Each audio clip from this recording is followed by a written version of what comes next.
fractura de fémur distal, clavo y placa en el adulto joven y el tema de cómo lo hago.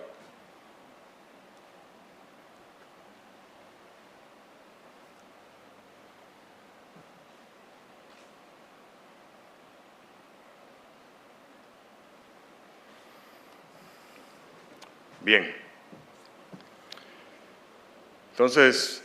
en el fémur distal todos entendemos la problemática y conocemos la problemática de cada día hay más implantes, cada día hay más nuevas técnicas, si una placa, si dos placas. Ángel mencionó la parte de la placa.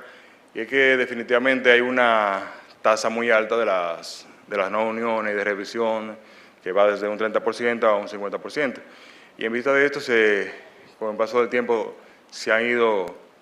evolucionando desde si dos placas, esa columna medial que ha tomado tanta importancia, incluso desde placas endostales, donde se coloca una placa como columna, y ya posteriormente el peroné. El doctor, por ejemplo, al doctor Ben le gusta mucho el peroné endostal,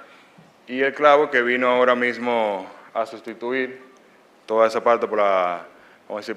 bondades biomecánicas que ofrece lo que es el clavo y placa. Entonces, definitivamente debemos evaluar la fractura del paciente y la personalidad al momento de elegir los implantes y la técnica para este tipo de fractura, pero siempre lo que vamos a tomar en cuenta es una reducción anatómica, una alineación, rotación y longitud para eventualmente una fijación estable. Y es en este tipo de fracturas generalmente donde tienen una personalidad de una forma, vamos a decir así, compleja, pero sobre todo donde se ve o se evidencia un compromiso de una cortical medial donde nos decide o donde nos invita a nosotros pensar qué material pues, vamos a utilizar en el momento de la decisión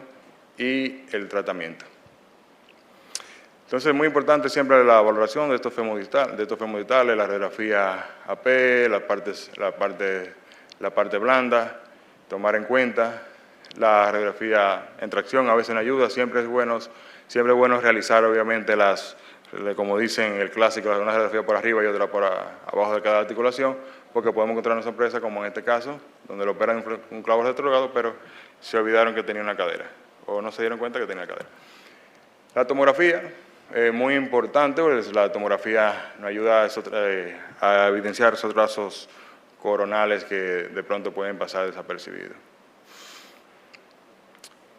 Para la planificación y al momento de nosotros realizar la cirugía de este tipo de fémur distal con una anatomía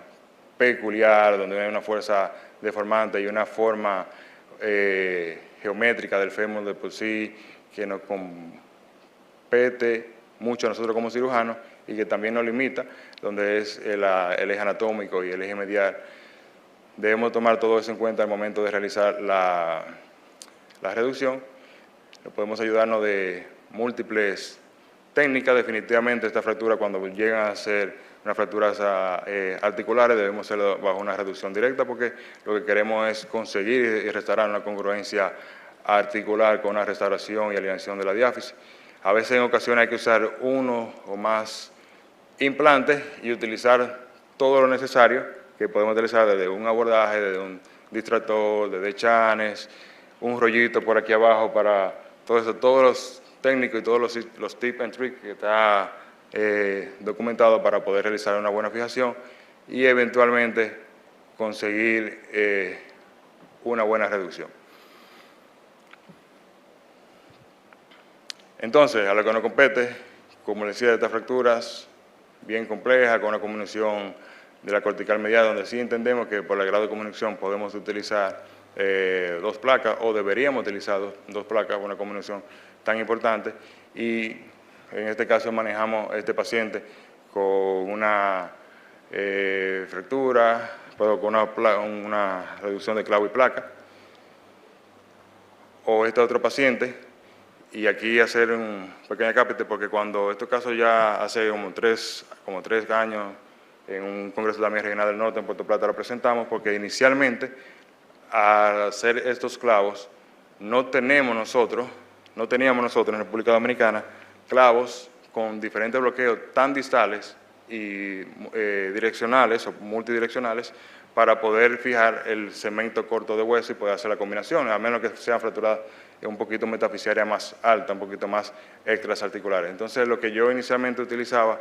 eran los clavos de tibia y lo colocaba al revés, lo colocaba de manera retrógrado, y aquí mire cómo, por ejemplo, en este caso se ve la curva. Lo ideal y lo que dice un artículo es que la curva debe quedar hacia anterior, pero en el momento en lo que iba haciendo la práctica, iba haciendo la curva, me topaba que habían casas que si tú colocabas el clavo retrógrado, para que te bloqueara, había que colocarlo con la curva hacia posterior, y esta curva posterior eventualmente te creaba una deformidad en el cóndilo que terminaba dificultando al paciente, aunque la fractura terminó consolidando, dificultaba al paciente y limitaba la flexión y extensión, y es porque la parte metafisiaria definitivamente no se logró una buena reacción. Era una ayuda para este tipo de fractura, pensando obviamente en el compromiso de la comunicación medial, y es que definitivamente la carga axial está demostrado en estudios biomecánicos y ya con estudios clínicos de que es superior el clavo y la placa que dos placas o que una sola placa y que otros materiales. Ya ahora lo que se está hablando de este constructo no es si es superior. Sabemos que definitivamente el clavo y placa es superior, pero ahora lo que se habla es de cómo hacer una unión o un link entre ambos materiales, que es lo que solamente en estudios biomecánicos también se ha comprobado, de que cuando tú puedes con el clavo bloquear uno de los tornillos con la placa, bloquear uno de los tornillos del clavo, esto crea más estabilidad aún y da más rigidez para la fractura, y ahora lo que se está estudiando más es eso de cómo se pueden linkear los implantes para que aún creen más rigidez y eventualmente más actividad, más estabilidad, perdón. Entonces este era el artículo en que yo me basaba, o que me basé en un momento, donde generalmente era una población, un artículo chino, una población donde utilizaban los clavos multidireccionales de tibia, y lo que les decía era la limitante de que el poco stock óseo, cuando tú quieres colocar un clavo retrógrado, generalmente con el tradicional, sabemos que si acaso te da para uno de distal o dos, pero tú tienes la ventaja de que eran múltiples tornillos y de manera multidireccional. Y es muy importante porque estos estudios se pudieron estudiar incluso más adelante, y se vieron de que sí, incluso no lesionaba, ya luego con controles tomográficos, de que la dirección de los tornillos no causaba ninguna lesión. Entonces, vamos a mencionar este caso, y la conferencia se llama de cómo lo hago. Cuando buscamos la literatura vemos varias formas de cómo hacer esta técnica, en el sentido del algoritmo, de que si coloco una placa primero, si coloco el clavo primero, de qué reduzco primero, pero definitivamente estas reducciones o estas fijaciones están guardadas para lo que son los compromisos de la cortical medial.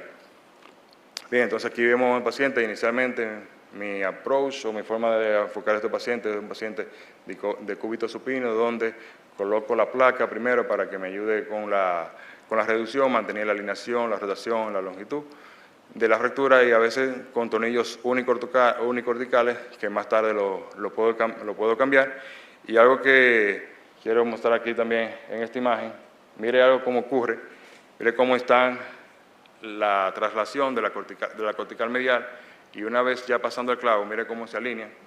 esa cortical medial, que es una parte de donde definitivamente se evidencia que falla en un abordaje que no es tan invasivo, que solamente la parte lateral y el clavo tradicional. Y aquí, eventualmente, ya la reducción, y este es el paciente ya totalmente consolidado. Este es otro paciente en lo que ha evolucionado, que me ha ayudado a mí con mi práctica, este paciente osteopénico. Este es un paciente con una fractura también metafisiaria, donde hacemos el mismo procedimiento, placa,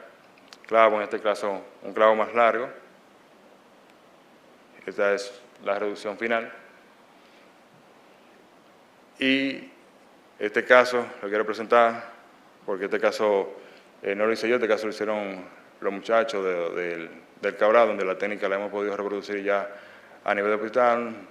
masculino, 79 años de edad. Miren el defecto óseo. Aquí es muy importante tomar esta imagen para ver lo que estamos aplicando, de el algoritmo de colocar la placa y dejar el espacio para que el clavo pueda pasar sin interrumpir con los tornillos, donde se maneja